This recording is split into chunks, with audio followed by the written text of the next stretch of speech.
Here is the sales number of AirPods in the past 3 years after it was released, and here is the interest of AirPods as a search term.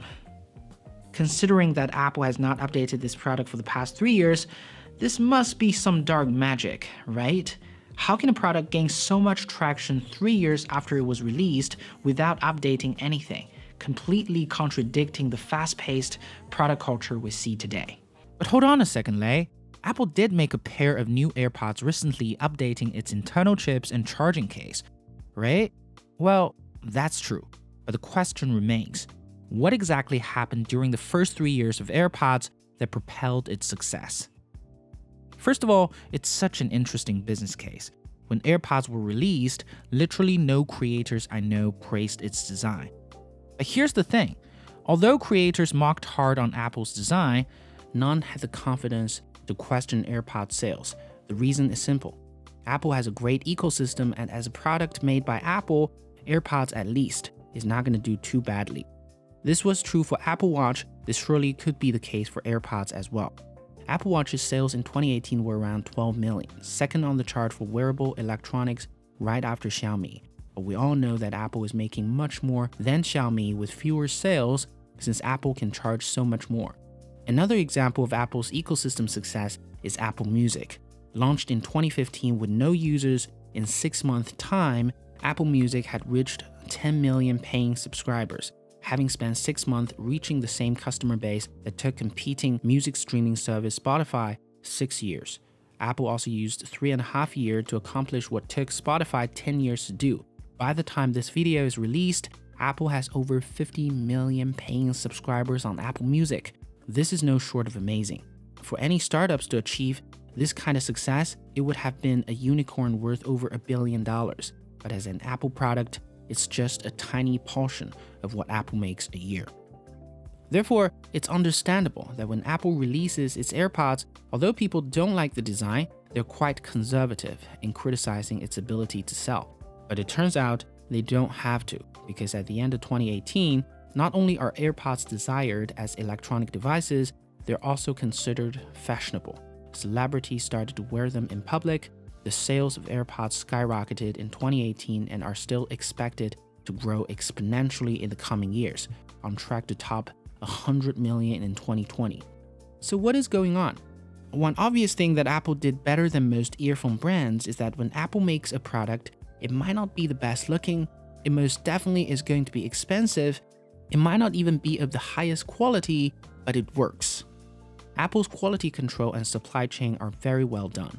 Before Steve Jobs passed away, Tim Cook was the one in charge of Apple's operations and production.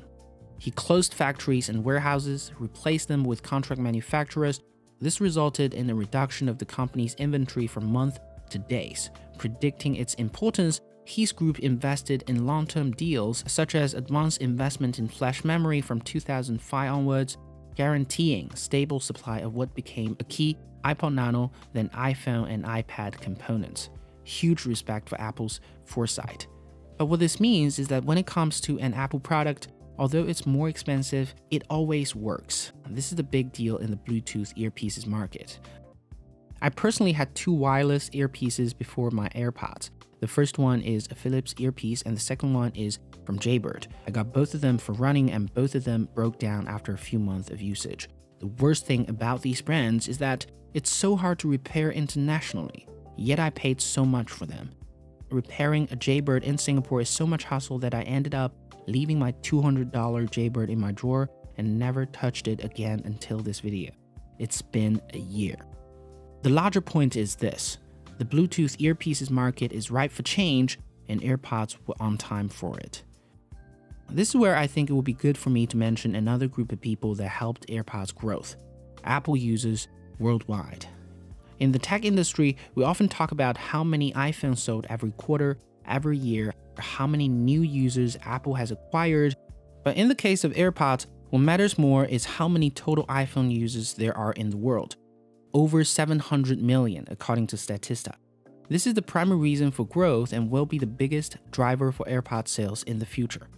One thing we need to acknowledge is that AirPods are really easy to use, but only for iPhones.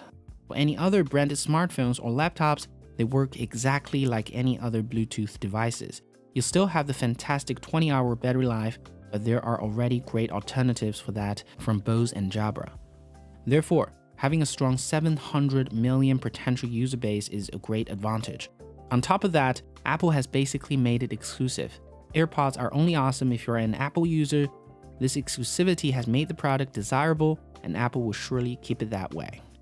Lastly, AirPods are not just fluff. The whole video I've been talking about Apple's ecosystem and comes with it, the ease to use AirPods as an iPhone user, as if the quality of AirPods does not matter. But it does, and it truly is a great piece of earphone. Let's be reminded that Apple's $3 billion cash acquisition of Beats by Dre is not money thrown away.